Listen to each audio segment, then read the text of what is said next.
Good morning, everybody, and welcome to our fourth live webinar in our series on remote working and fintech.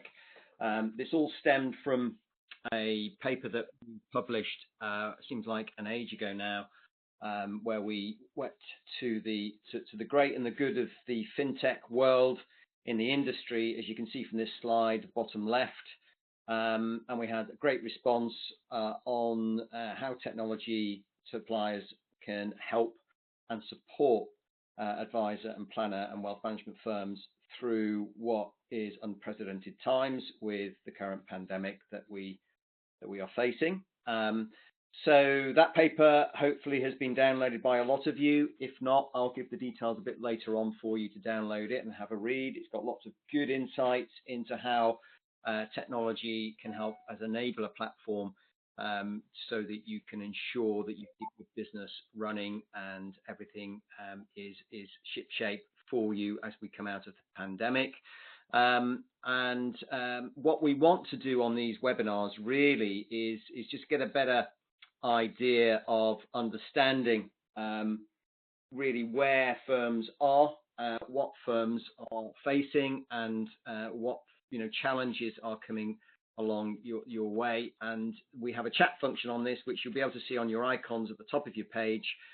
Please click on that. Don't be shy. Ask us some questions as we go through this. We've got three great presenters today, guest presenters, which we'll introduce a bit later on. And they are all contributors to the paper. We ask all the contributors to the paper to come onto these webinars and tell them a bit about their experiences and why they built their great tech and what it can do to help you as a business.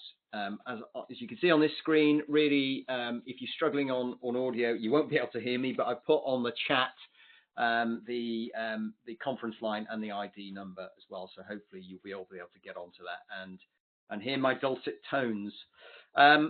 So first and foremost, we've got this great new phrase to deal with, the new normal. And in this scenario that we're now in, it is unprecedented times. I mean, many of you who've been on these sessions before will know that I worked with Towery Law, as they were called, as in the wealth management division in Hong Kong. So I went through SARS, which is isn't on the scale that we are at the moment, but similar. And what we found then was that firms can work very, very well if they work what we called SMART, which is effectively working from home. And remote working and how that works, or shift working with coming into the office and so forth. And I think what we've now got is actually opportunity with the pandemic that we can take a more closer look at our business models, more closer look at how our client relationships are and so forth, and how we can work a bit more savvy, box a bit more clever, if you like, around our businesses. There are key issues regarding the fact that yes, we're facing a record GDP reduction. The financial crisis was 6 to 7%. We're already at over 20%.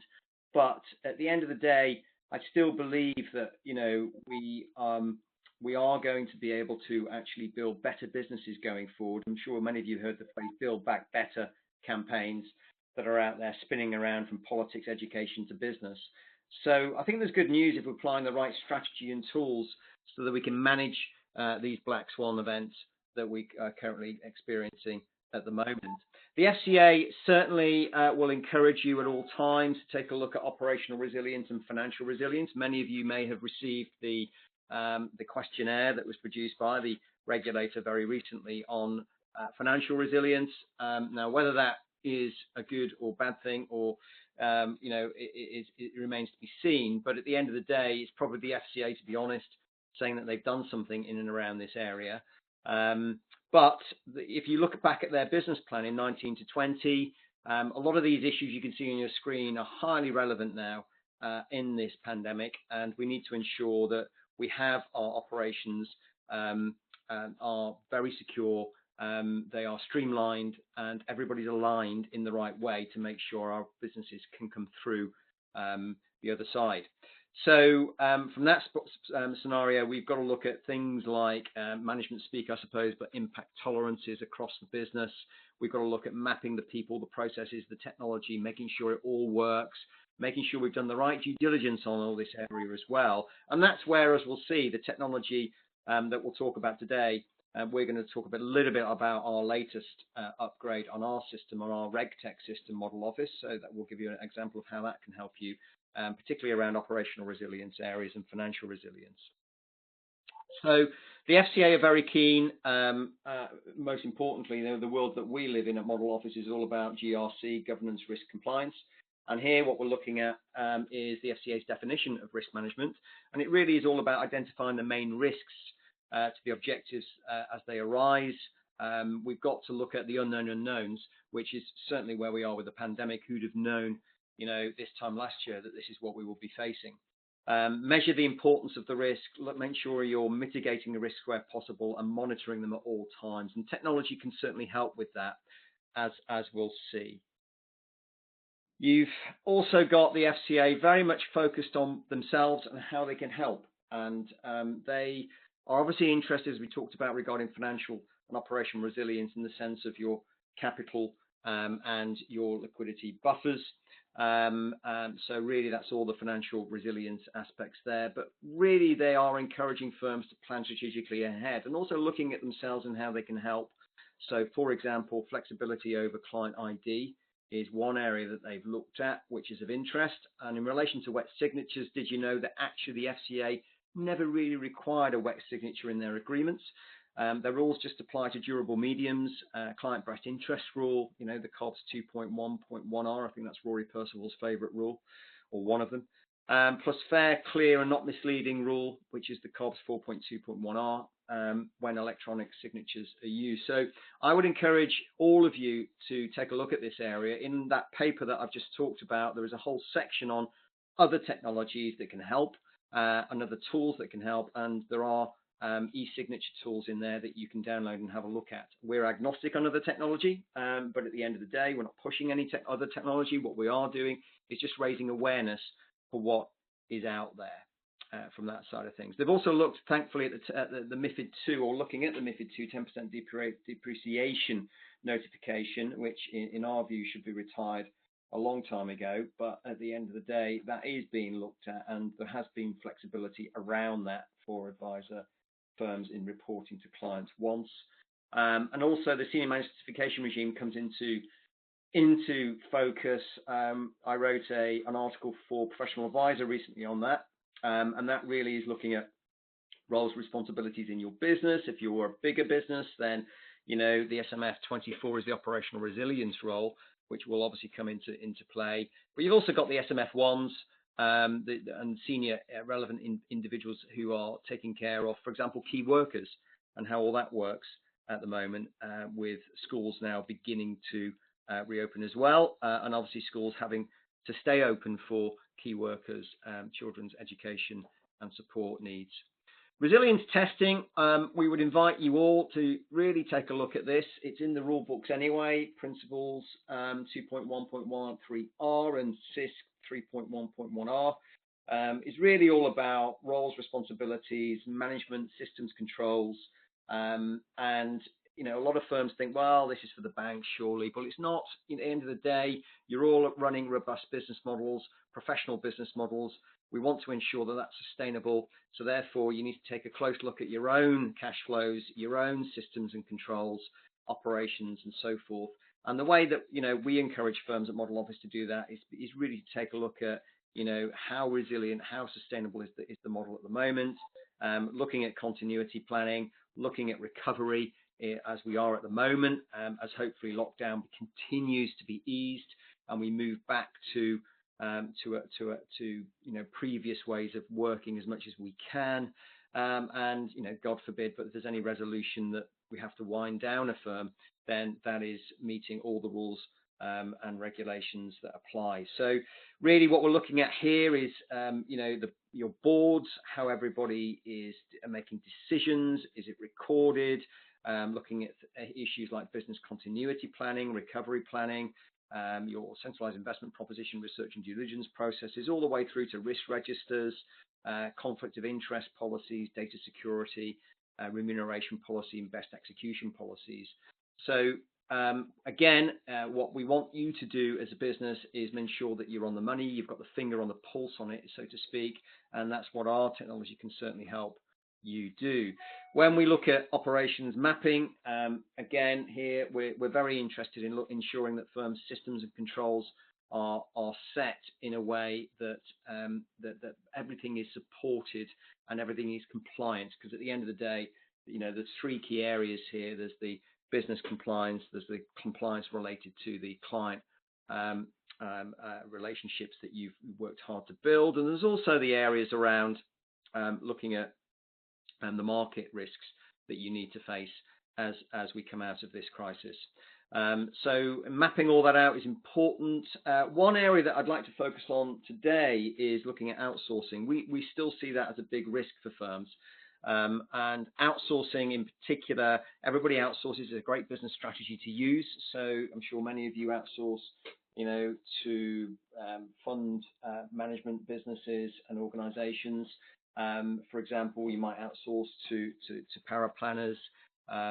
So the issue with that is that, from a governance point of view, you need to have a really good sound structure with this, looking at the clear ownership of the relationship, the contracts that you've got, service level agreements, key risk indicators, key performance indicators, service reviews, and a periodic regular review. I mean, all that needs to be held under review, at least annually, and you're never assuming that, everybody knows what they're doing, particularly under the SMCR, which moves the responsibility from the firm to the individual. So we've got a lot of work to do around this, and the research and due diligence process in particular is something I'd invite you to revisit on an ongoing basis. So we're just going to focus a little bit on RegTech before I'm going to bring in our magnificent guest speakers. And really the area here, as I've talked about, is technology, built correctly and well, as we'll see from our guest speakers as well. It's a great enabler platform for you to work on your business in the various areas. And it's also a great tool to keep in touch with professionally minded individuals, as we'll see in particular from Lee's presentation, which will come up very shortly. So our areas that just quickly talking about today, just to give you an example, I showed this last time in a live demo, which is our financial resilience diagnostic, and this is available for free to all firms in the marketplace during the COVID-19 crisis, so that firms can actually stress test their accounts, their cash flows, and we provide a heat map dashboard which gives guidance on the key areas. It will also give an idea of the valuation of your business across 3 individual metrics. And so we've done a lot of work around this, and we just launched it with a network to all their member firms as well. So this is something that you can go onto our platform, you can access it for free and take a look and a stress test of where you are on your particular areas on the cash flow and financial resilience side of things. The other thing I'm going to show you, this is a live demo of our action tracker. We've gone live this week on our latest upgrade. This was actually asked for by a number of our users. We've now got over 350 users on our platform, on our RegTech platform, and this really focuses on bringing together across all the areas of compliance and business and people development that we stress test, and looks at what are the key areas that need to get focused on and need to get done to make sure that you're highly compliant, client-centric, and running a professional practice. And you can see there the question severity key. We have over 300 questions. They're all scrutinized and analyzed by an ex-FCA professional, Rory Percival.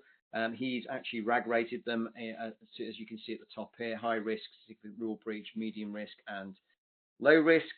Good practice. And then once you've answered all your questions, you will then get the opportunity to look at the individual areas that you might want to think about that needs to be improved. So we have 5 business functions. This one is, 5 keys, should I say, which looks at your focus. This is the compliance area.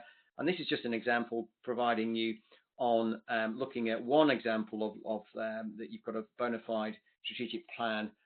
You can click on that, it will take you into the modular function, and here really we're encouraging firms then to look at your answer and re-look at how you can improve that answer. You can actually look at how it's delayed or it's on track or severely delayed. From that point of view, you can update that, but you can only update it to be completed once you've answered your question and you actually have updated this system. So you've also got a calendar integration icon here. So everything that we do is integrated with your calendars. And the good news with what that means is that you're always getting tasks and alerts on all the key mandatory regulatory requirements. So you're never going to miss anything. So you're building effectively your own compliance calendar over time. You can also add notes at any stage. It gives you prompts on that, who is responsible, who you're adding notes, and basically reporting and giving evidence on what you're doing in this particular area, which is great for the senior man certification regime. Got a history function down here, who's answered what. So if you've got multiple users on our platform, this will show who's answered what and why they've answered it, which is also a risk for the business.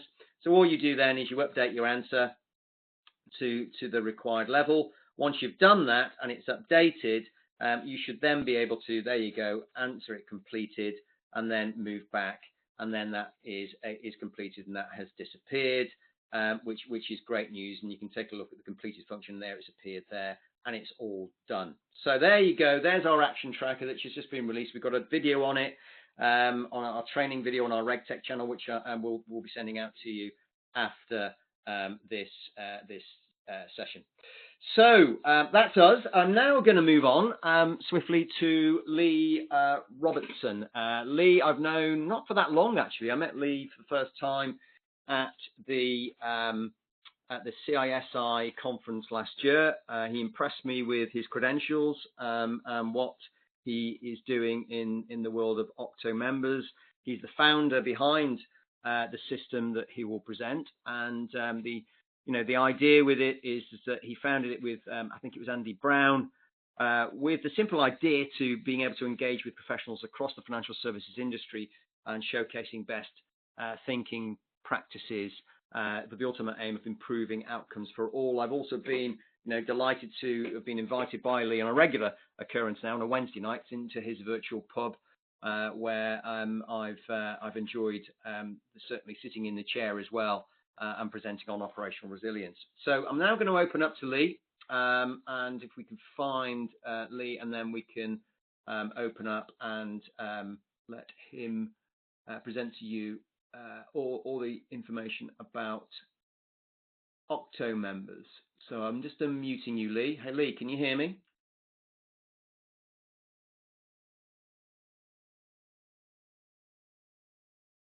Hi, Lee.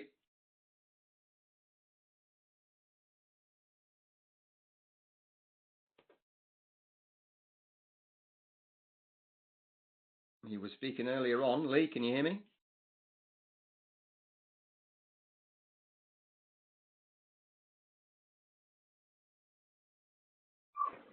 Hi, Lee. Can you hear me, Chris? I can hear you now, Lee. Go for it. Okay. Thanks for that introduction. I've had to dial in, of course, coming in from computer audio. It might be for a record, but we'll do our best. Thanks for that great intro. OntoMembers was the idea of aggregating and curating really good ideas, really good content, and showcasing good people, good ideas, good tech, and facilitating the community. And from my point of view, I was really engaged as a wealth manager, so I drowned in emails. I couldn't keep up with it. I couldn't go to all the websites I wanted to go to because it just wasn't enough time in the working day. So the concept was to have a private group where people could join and get a steady stream of customizable information based on their preferences. So we looked at Facebook and LinkedIn, but there were lots of limitations around privacy, data sharing. We didn't want that. So we went for a private social network. It's free to join. We're now boasting we've got 2,500 members, largest groups of advisors and paraplanners. But we also, because it's a cross-sector group, we have tech people, we have marketing people, and there's lots of the names that people would recognise: Paul Bray, John Pitton, myself, Chris. Kim's on this call later, she's on there. So the idea is that we can all contribute, we can all share, we can all talk to each other in the app if we want to. Can I ask for the next slide, please?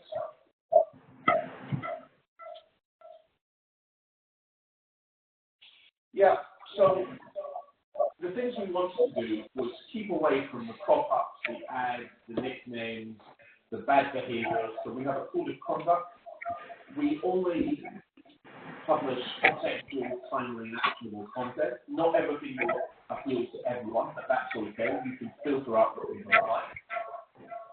We definitely want the bad behaviour that you see on our website and sometimes on social media. So there is a very light touch code of conduct. To date, we've done something like 600 videos, interviews across the sector, print on YouTube interviews. We run live events. What we are not is a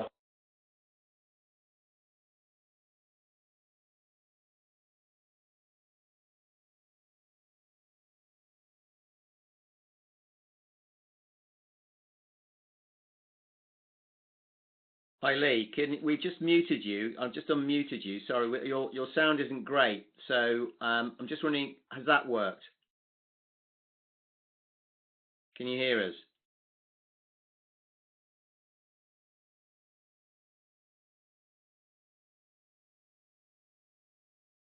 Okay, let me try this.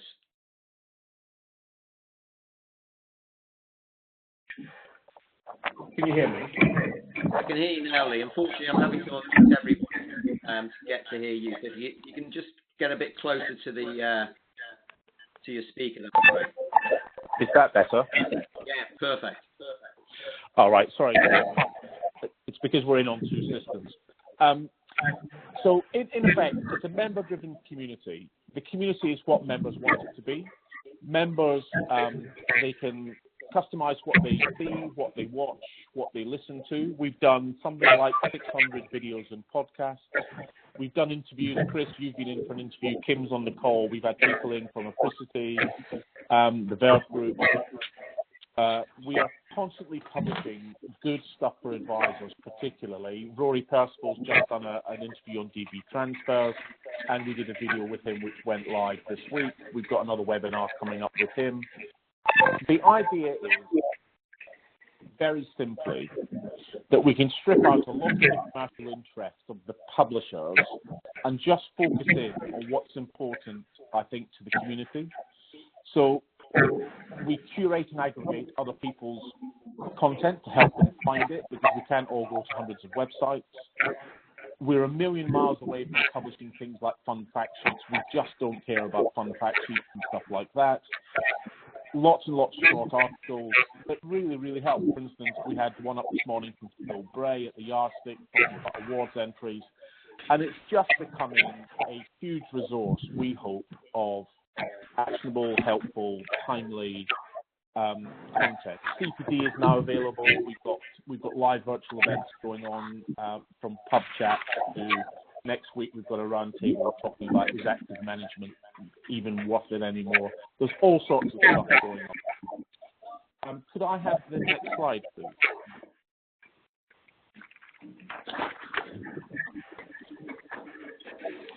And the next one again, please. So before I get into some actual examples, the app is pretty powerful. It's free to join. Members can post, and we encourage posts, and we have our most read articles tend to come from advisors, people like Alan Smith and Helena Wardle, Anthony Villas, names that you would have heard of. Paul Miles is on, I see he's on this call. There's a private chat function. We don't see those chats quite rightly, that's private. But what we do see is that there are now thousands every month from members are talking to each other. Over 500 videos, podcasts, polls, we live stream, we've got special interest groups. The new technology group has just been built right now. We've had help from you, Chris, Ian McKenna, FTRT helping us, Telefloor helping us, and these online and virtual events. So in effect, this is a place to go, hang out, as and when you feel it appropriate. We've got high engagement, about 82% engagement, which I think is phenomenal for a group that's only 12 months old or 13 months old. heading for 2,500 members, as I say. Lots of innovation coming around helping advisors particularly build their business. So we've got more input coming from people like you, Chris, from Rory Percival, from across the board actually. Money Alive, they're putting some stuff together for us. So all sorts of bits and pieces. I should probably, as I run towards a close, because I know this audio is pretty poor, explain a few ways that the feedback I'm getting as the founder, and I've been involved for 30 years, ran investment forum, so I hope I still have problems and issues that advisors face, particularly at the moment. So what we find, the feedback I'm getting is very much that customizable vision of it is really beginning to work. The supportive, we ran a little project called the Big App, where we asked members to record tiny little videos of how they were coping with lockdown, tactics that they'd used, and we were overwhelmed. Members really do want to help, and I think that for me is exactly what I hope that we'd be able to build. Supportive community, and we know there are lots of other communities. We're very tuned in with NextGen and ParaPowwow, and we support each other. But this is a cross-sector facility, and I think to be able to hear from lead fund managers, technology people, compliance people, from training people is genuinely, I think, quite unique. Without the commercial of clickbait headlines, of bad behaviour, it is good, helpful people here. So I think that's probably all I have to say, Chris. Thanks. Okay, thank you, Lee. Sorry about your sound issues there, but at least you managed to get in, and basically I heard most of it, so that's good. Right, and I have to say, having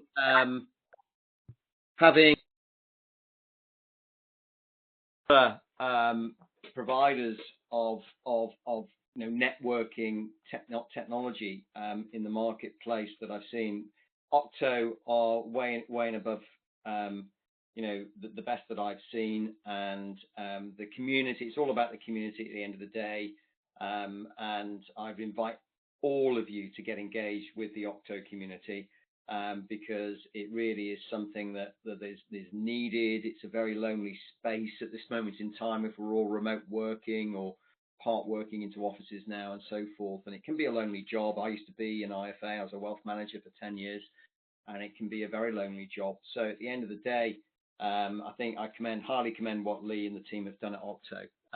Right, so now, drum roll time. I'm going to bring in Kim, and hopefully Kim, her audio will be working. 2 seconds. Let me look where Kim is, and we can bring in and unmute Kim here. Kim, can you hear me? Hello. Hi, Kim. Right, perfect. You're on. Okay. All yours. Fab. Thank you, Chris. Hi, everybody. Just as a way of quick introductions. Sorry, could you just pop onto the next slide, Chris? Yep. Thank you. Just by a way of quick introduction, as I say, my name's Kim Binks, and I'm the Director at Apricity Compliance. If you haven't come across Apricity before, we are part of the Verve group, so you may be a little more familiar with Parasols, outsourced power planning. They've been around for 11 years now, and The Art of Finance, which is an online training academy. So as a group, we're essentially support services to advisors. Just pop onto the next one as well, please, Chris. Thank you. So Apricity, we are an online compliance provider. So what I was going to do today is just run you through a couple of slides just showing actually what the system does. Now, like I say, we're pretty much a remote service provider, and when we created Apricity a couple of years ago, it was kind of with the vision that we wanted a system where people could I guess, manage all of their compliance requirements, day-to-day compliance requirements in the one place. So some firms will use this standalone. They'll use what we call the light version, and perhaps an internal compliance manager would use this system themselves and manage everything through that system without our support. And we have other firms who would engage with what we call the managed service, if you like. So that would be a consultant or a team who work with them and provide them with things such as quarterly reviews, annual audits of all of the documents and processes, etc. as well. So what you can see in front of you is the dashboard, and what a firm would do is they would go through what we call the account setup, which you can see there, which would take details about the type of firm that you are. So do you have any appointed representatives? Do you give DB advice? That kind of thing. And it would set you up with a list of documents that we would check as part of the company overview or the initial audit.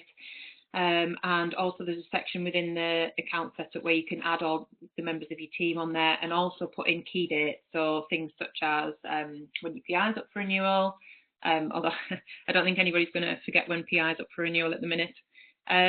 Things like when Gabriel returns are due, when your CIP research needs reviewing quarterly, things like that, and it would all filter through to a compliance calendar, as well as you having all of the documents in there as well that we would say that you need to have from a compliance point of view, depending on your firm setup.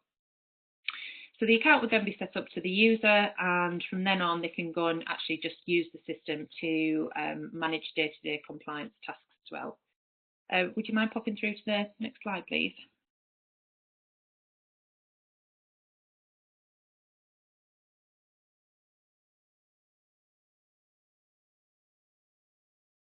Thank you. So there's a couple of different features on there as well. At the minute, obviously, I don't know when we're all going to be working back in the offices. For us personally, I'm desperate to get back in the office and have been sort of popping in and out over the past few weeks. I know some people, you might work in separate offices. You might be a firm where you have multiple offices around the country.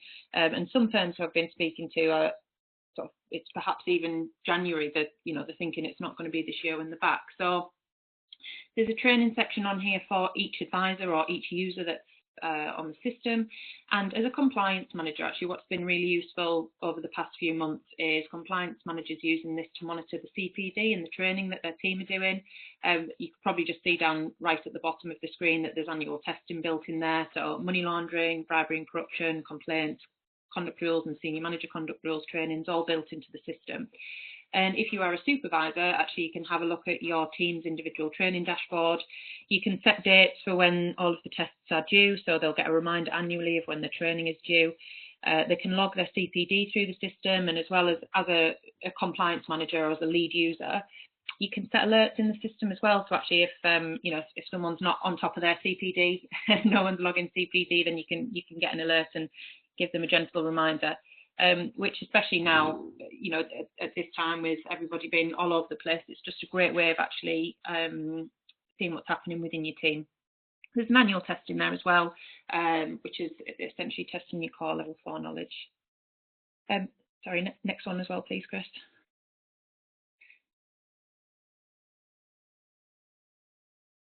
I think we'll pop on to the file check screen next.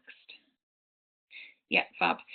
So in addition to technical support, you can get tech support online, so asking technical queries through the function that you can just see sort of on the left-hand side below file checks.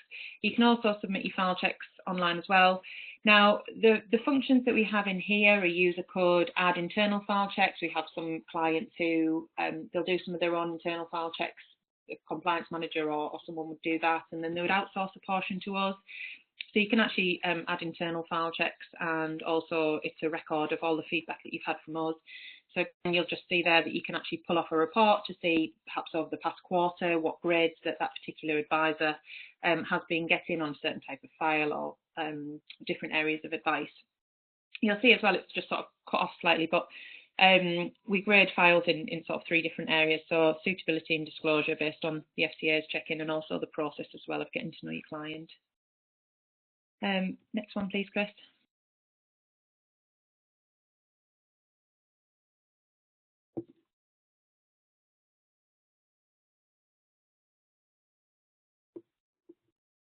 So just come on to the company overview, as I mentioned, that's part of actually the account setup. So again, just mentioned sort of the resilience of firms is super important at the minute, and we don't know how long we're going to be stuck at home, or not perhaps able to see a compliance manager when you're used to a face-to-face visit. So the company overview is that tailored list of documents that I mentioned, based on the type of firm you are. So actually, if you are using the system internally, and you haven't got a compliance manager helping you, based on sort of the information you put in, then you should see a list of all the documents and processes and procedures that are applicable to you. We can do a remote audit as well, perfect at the minute. There's going to be some documents and processes that need to be changed. There's still policy statements coming out. Obviously, the DB one was out a couple of weeks ago and will mean a change to DB processes for those firms giving that type of advice. So again, we can just do those audits remotely online. And if you have got members of staff working from home, they can see finalised copies of all your policies and your procedures and things on the system as well. Next one, please, Chris.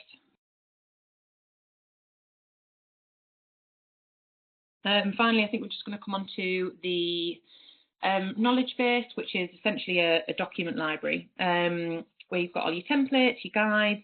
You'll see there the latest news section at the bottom, so it's a way of you keeping it up to date with all of the updates that have been happening recently from the FCA. All of those will be stored in there as and when we get them.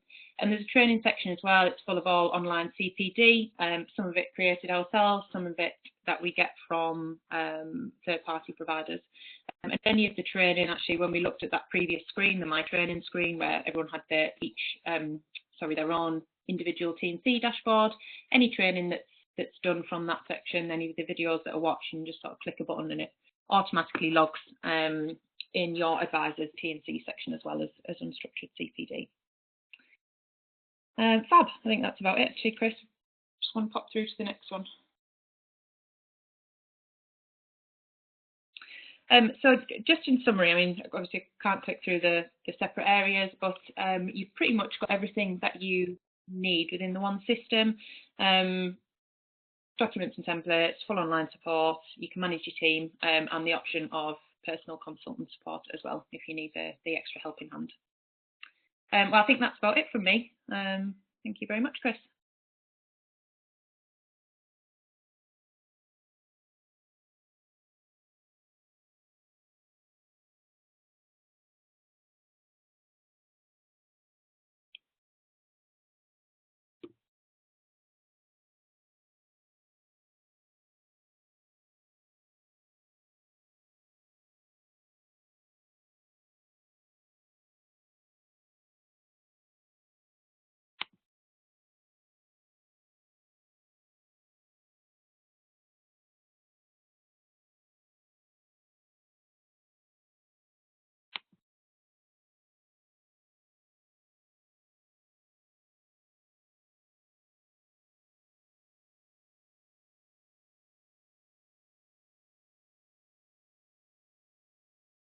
Right, that's great. Thank you, Kim. That's very much appreciated. I just want to say a big thanks to all at the Verve Group, and very impressed with what Kathy and Kim and the team are doing there. Technology isn't magic. It's very, very hard to build. Lots of blood, sweat and tears, and they've done some great work there. So look out for them. They're very vocal in the marketplace, and quite right too. So what I'm now going to do is I'm going to bring in Alex, if I can bring in Alex. 2 seconds. Alex, for some reason, Alex, your audio has dropped off. 2 seconds. Hang on. Let me unmute you. Alex, can you hear me? Hey, Chris. Can you speak up, Alex? How you doing? Can you hear me? I can hear you, but you're very faint. If you can speak up, that's great. Alrighty. Okay, it's all yours, Alex. How about now? Better? Worse? The same? Yeah, it's slightly faint, but crack on. All right. Let's see what we can do. Just try and up the volume of my microphone a little bit. That's better. We can hear you now. Go for it. Okay, perfect. So, hi everyone. I'm Alex Chase, head of product at Oxford Risk. If we could skip on to the next slide. For those of you who don't know us, we are a company of mainly behavioral scientists, ex-advisors, ex-wealth managers, and ex-academics. So founded by a team of academics at the University of Oxford, where we spun out since 2002. And we are mostly known for our risk tolerance and suitability questionnaires. So on the next slide, you can get a quick glance of some of the firms across the UK who have trusted us to advise on the design of their suitability process or are using our questionnaires. I think particularly interesting for this group today is the IntelliFlow logo up at the top. So we have recently integrated our software solution with the Intelligent Office program from IntelliFlow. And we also have integrations very recently with Iris's Xplan and Time for Advice's Curo. So some of the software that we are offering now online can be integrated directly with your CRM so that you can start risk profile questionnaires for your clients and get the results straight back into the CRM without having to double key information or spend too much time keeping two separate systems up to date. Next slide, please. So although our sort of most common market products on the market today focus around risk tolerance, really we are trying to broaden our scope of services to help financial institutions to provide hyper-personalized advice to clients. So we are trying to combine our data science, our behavioral science, and our understanding of quantitative finance to really uncover the most complete holistic view of an individual so that you can give them the most suitable and personal advice to them. So on the next slide, I just want to spend a little bit of time explaining how people's individual feelings, how their personality and their emotions shape their decision making. And this is an important thing really to consider through all sorts of advice scenarios, but I think it's becoming particularly important now when communication is that much more difficult because we're no longer able to rely on face-to-face meetings, but also because the markets themselves are really tumultuous. So when we think about advising someone on a right level of risk, usually we try to convey a sense of uncertainty over time. And the uncertainty has to do with a level of portfolio return. So here's the classic sort of fan chart showing as we move forward in time, the range of outcomes is very variable.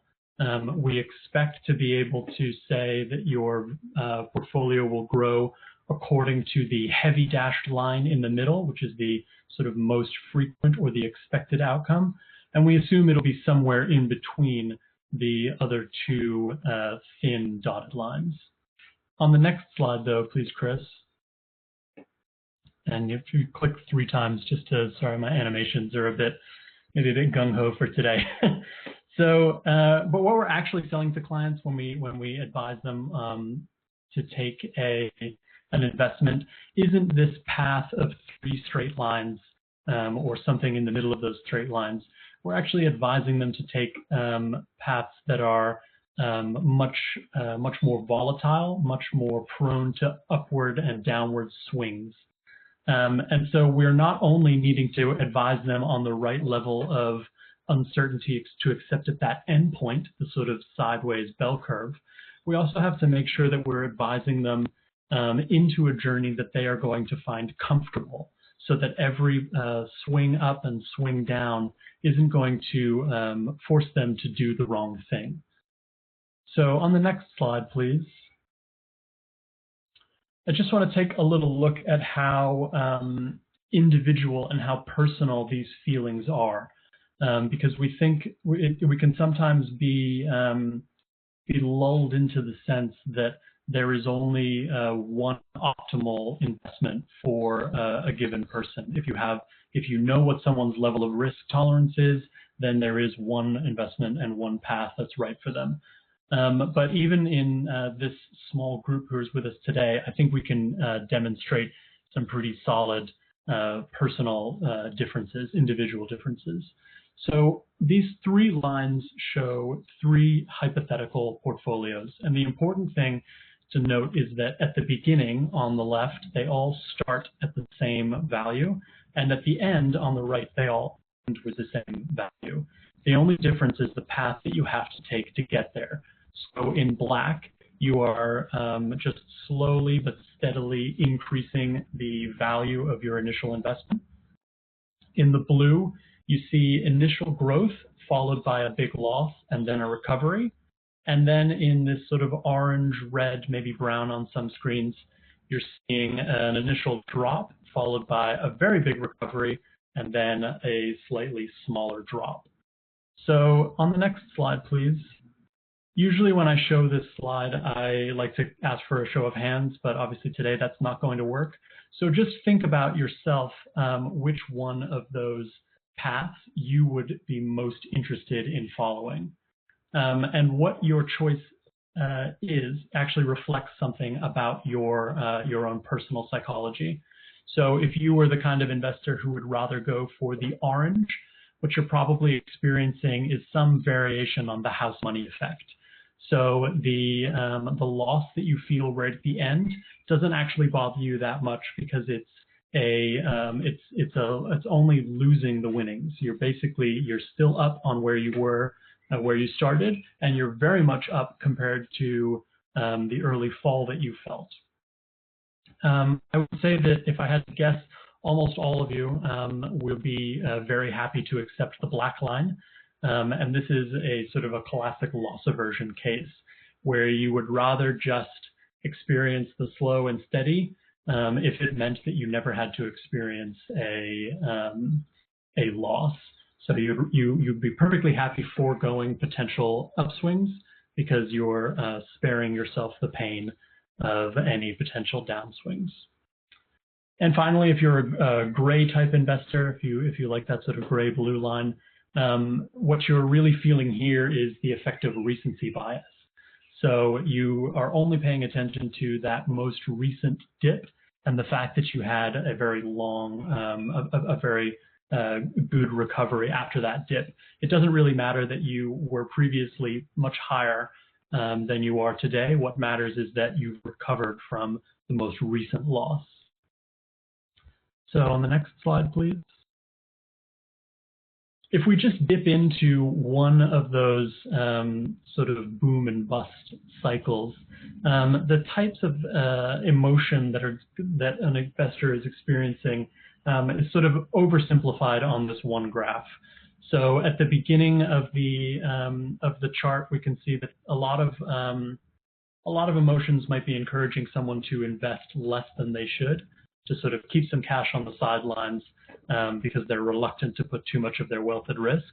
But then as markets start gaining, as the portfolio starts gaining in value, they start feeling excited and maybe might let their excitement get the best of them, at which point there is a risk that the investor starts buying when assets are overpriced.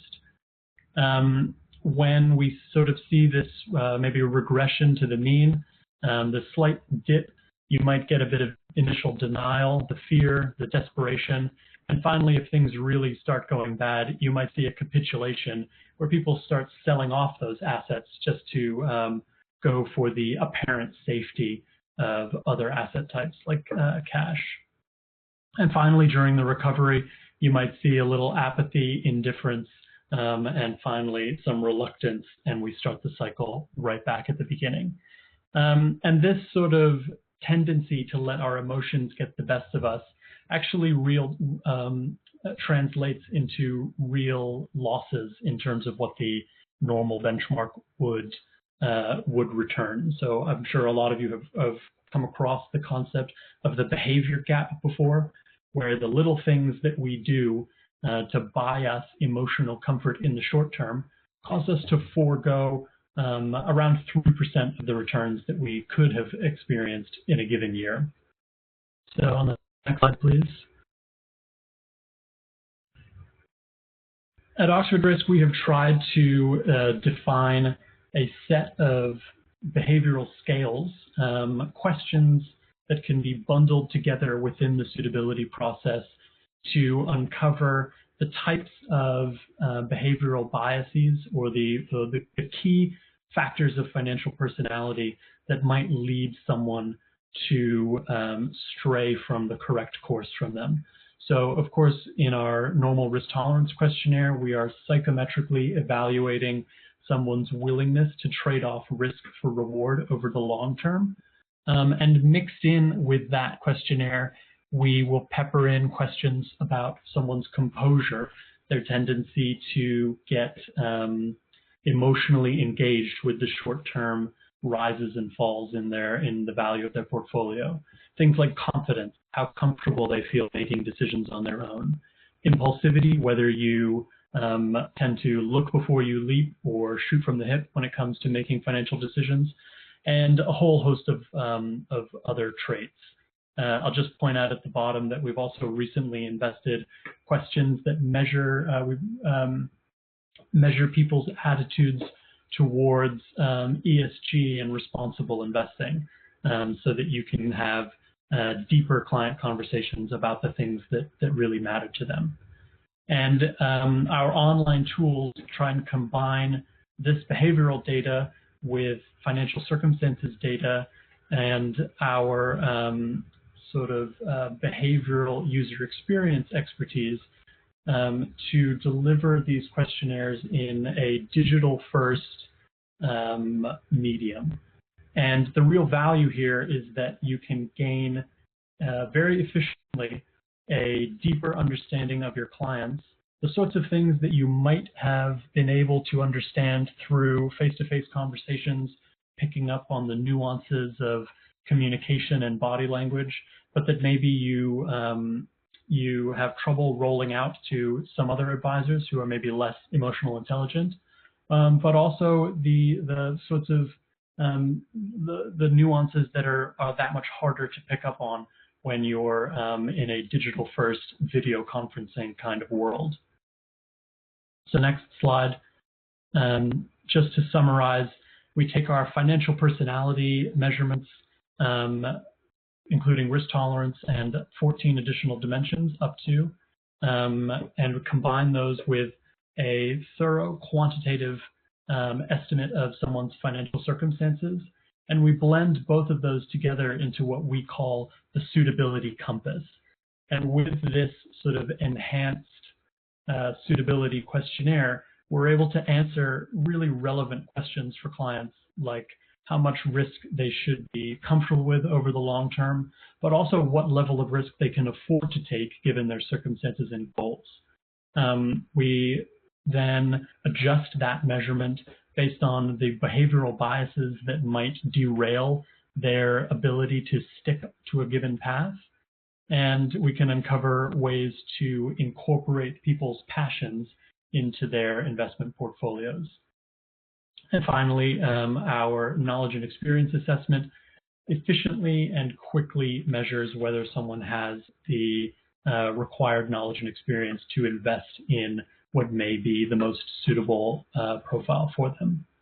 And on the final slide, please. Obviously, we didn't have time to dip into a demo today, so I just want to remind everyone who has probably read our entry on the document that Chris sent across a couple of weeks. We have a free sample of our questionnaires with a very behavioral focus available on our website. If you go to oxfordrisk.com/MEK for Market Emergency Kit. And here you can have a go with one of our questionnaires, which will measure you across 6 of our behavioral profiling scales and deliver some personalized advice for you of what to do differently when considering your own decision-making and your own relationship with your investments. Please have a go with the tool, read the blog post about it. And if you are interested in using this tool with your clients, or even with your friends and family, there is a form on the website where you can sign up for free access to this questionnaire for a period of 4 weeks. And thank you very much for listening, and I hope everyone has a great weekend.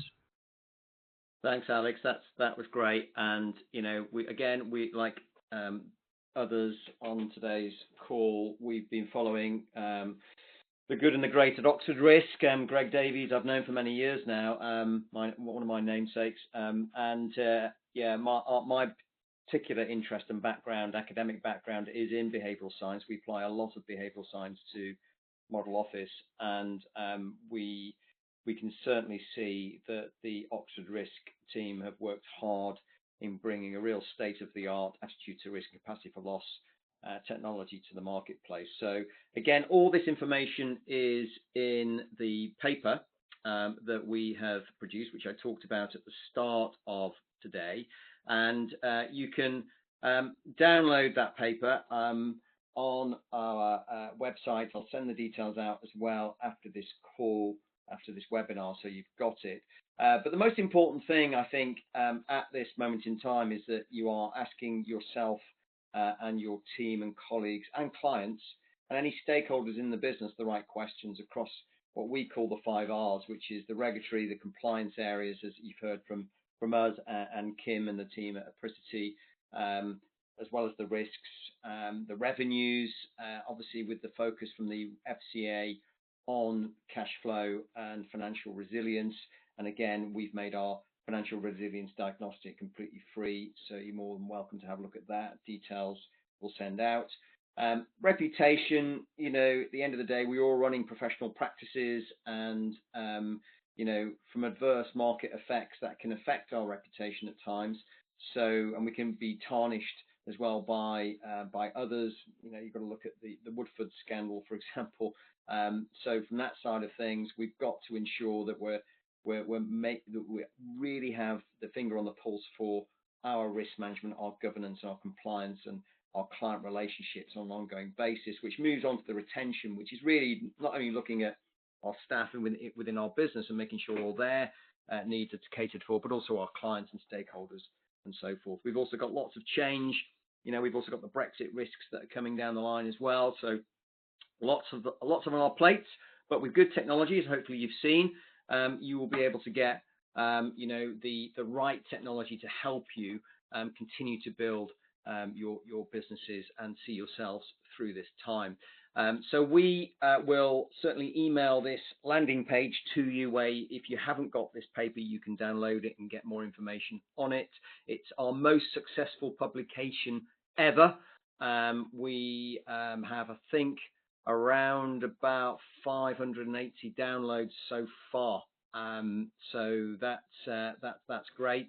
And at the end of the day, you can see, as I say, the contributors, some great names in there.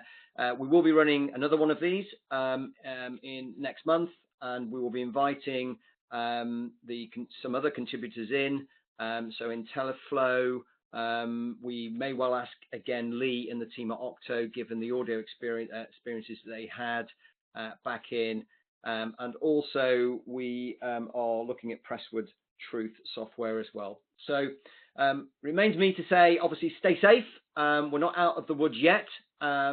Any questions, any queries, email us at info@model-office.co.uk, and anything on the guest presenters who've kindly given up their time today and presented their great technology, send it over to us and we'll send it straight on to them. Finally, but not least, we're recording this, so this will appear on our RegTech channel, and again, you'll get a recording version of this that you can watch at your leisure over the weekend. So stay safe, live long and prosper, and look forward to seeing you on more of these events in the future. All the best.